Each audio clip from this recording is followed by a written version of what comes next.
74મો પ્રજાસત્તાક દિવસ આપણે જ્યારે ઉજવી રહ્યા છીએ ત્યારે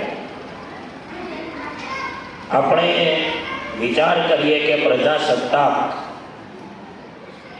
લોકોના હાથમાં બંધારણે સત્તા તો આપી, પ્રજાસત્તાક શું સાચા અર્થની અંદર જે સત્તા આપણને મળી એનો આપણે સદુપયોગ કરી રહ્યા છીએ? તો મારા સ્વ અનુભવ પ્રમાણે વર્તમાન સમયની 2-3 સળગતી સમસ્યાઓ હું આપની સમક્ષ રજૂ કરવા માંગુ છું. વર્તમાન સમયની અંદર કેન્દ્ર સરકાર પણ જેને ખૂબ સિરિયસ વાતથી લઈ રહી છે અને આપણા આદરણીય વડાપ્રધાન મોદી સાહેબે પણ એની મન કી બાત એ લોકો જે રજૂ કરે છે એની અંદર એમણે આ મુદ્દો લીધો હતો કે ભાઈ ડિજિટલ એરેસ્ટ. અત્યારે દરરોજ તમે છાપા વાંચો, હું તો દરરોજના 8 થી 10 છાપા વાંચવાનું મને એક વ્યસન છે. તો એ છાપાઓની અંદર ભાગ્યે જ એવો મને એક દિવસ મળે છે કે જ્યારે ડિજિટલ એરેસ્ટનો કિસ્સો ના હોય. તમને CBIના અધિકારી બનીને ફોન કરે છે, તમને PSI બનીને ફોન કરે છે, તમને DIG બનીને ફોન કરે છે અને આપણી ઉપર DIGનો ફોન આવે, PSIનો ફોન આવે એટલે આપણા દાડિયા ધ્રુજી જાય કે સાહેબ શું છે? તરત જ તમારી પાસે આધાર કાર્ડ માગે કે ભાઈ તમારું એકાઉન્ટ વેરિફિકેશન કરવાનું છે, તમારું આધાર કાર્ડ શો કરો. આપણે તરત જ બીકમાં આધાર કાર્ડ બતાવી દઈએ છીએ, પાન કાર્ડ બતાવી દઈએ છીએ, બસ 2 જ મિનિટમાં આપણું બેંક એકાઉન્ટ ખાલી થઈ જાય છે. વર્તમાન સમયની અંદર એક આ મુદ્દા ઉપર ખાસ પ્રજાસત્તાક દિવસ નિમિત્તે આપણે આ મુદ્દા ઉપર ખાસ ધ્યાન કેન્દ્રિત કરવાની જરૂર છે. અને બીજી એક વસ્તુ છે કે લોકોને જાણે કે વ્યસન થઈ ગયું છે. શેનું? ક્રેડિટ કાર્ડ લેવાના વ્યસન. સાહેબ તમે નહીં માનો, 8 થી 10 વ્યક્તિને સુસાઇડ કરતા મેં બચાવેલા છે. ફોન આવે, સાહેબ હવે ક્રેડિટ કાર્ડના બિલ ભરી શકાય એમ નથી, શું કરવું? અને બેંકમાંથી એના કહેવાતા જે કાંઈ રાખેલા હોય માણસો, એને તો શું હોય કે ભાઈ ક્રેડિટ કાર્ડના પૈસા જેટલા રિકવર કરાવી દો એની ઉપર એને કમિશન હોય. બધા કમિશન એજન્ટો છે.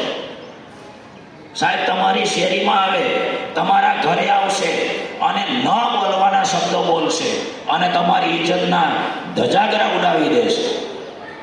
એટલે માણસ શરમનો માયરો શું કરે? પૈસા નથી. અને ક્રેડિટ કાર્ડની તમે જુઓ, અત્યારે શેરીએ ક્રેડિટ કાર્ડમાંથી રોકડા પૈસા ઉપાડી દેવામાં આવશે. ક્રેડિટ કાર્ડ એટલે એક સુસાઇડ કરવાનો રસ્તો છે. લોકોના ઘરે જઈને જોઈએ તો 10-12 ક્રેડિટ કાર્ડ ખિસ્સામાં લઈને ભરતા હોય. 12 ક્રેડિટ કાર્ડ મતલબ મરવાના 12 રસ્તા. બેંક સામેથી તમને પૈસા આપે છે. તમારો સિવિલ સ્કોર સારો હોય અને દિવસના 8-10 ફોન તો આવી જ ગયા હોય કે ભાઈ તમારે ક્રેડિટ કાર્ડ મંજૂર થઈ ગયું છે. અત્યારે વર્તમાન સમયની અંદર લોકોને રૂપિયાની જરૂર છે એટલે ક્રેડિટ કાર્ડમાંથી કેશ ઉપાડી દે અને એમાં પણ તમને એમ કે 45 દિવસ સુધી તમે બિલ ભરતા નહીં. અરે આ દુનિયામાં કયો એવો વ્યક્તિ છે મને બતાવો કે જે 45 દિવસ સુધી તમને વગર વ્યાજે પૈસા આપશું? આપણે કોઈને બેંક કેમ આપે છે? બેંક શું કામે આપે છે? તો એની પાછળ કાંઈક તો ષડયંત્ર હોય, એની પાછળ એનો કાંઈક તો ઈરાદો હોય. 2.5 લાખ, 3 લાખ, 4 લાખ જેવો સિવિલ સ્કોર એવી ક્રેડિટ લિમિટ આપી હતી. હવે 3 લાખ રૂપિયા એક સાથે તમે ઉપાડી લીધા હોય પછી એનું બિલ આવે એટલે ભરવાના પૈસા હોય નહીં, એટલે તરત જ બેંકમાંથી ફોન આવશે, તમને ઈએમઆઈ કરી આપવામાં આવશે. ઈએમઆઈનું વ્યાજ ક્યારે 60%થી વધુ વ્યાજ. એટલે આમાંથી વ્યક્તિ ક્યારેય બહાર નીકળતો નથી. 7-8 ક્રેડિટ કાર્ડ હોય, પર્સનલ લોનો આવતી હોય, અને છેલ્લે પછી માણસ સુસાઇડના રસ્તા કરે.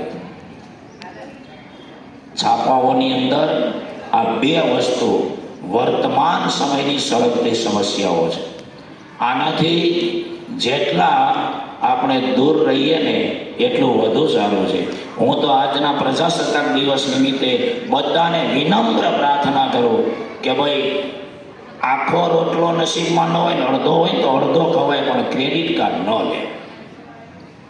કદાચ બેંક વાળા ઘરે આવીને પગે લાગીને આપી જાય ને તો એને એમ કહેવાય ભાઈ નથી જોતું, પ્રેમથી.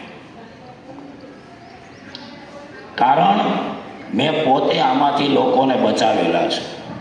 અને હું તો જાહેરમાં કહું છું કે કોઈને પણ આમાં કોઈ પણ પ્રકારની મુશ્કેલી હોય, ક્રેડિટ કાર્ડ, પર્સનલ લોન બાબતમાં અટવાયેલા હોય, સંપર્ક કરજો મારી પાસે. એના નીતિ નિયમો, કાયદા કાનૂન, એમાં આગળ શું થાય, કઈ પ્રોસેસ થાય, કયા પ્રકારની પ્રોસેસ થાય, બધી મને ખબર છે.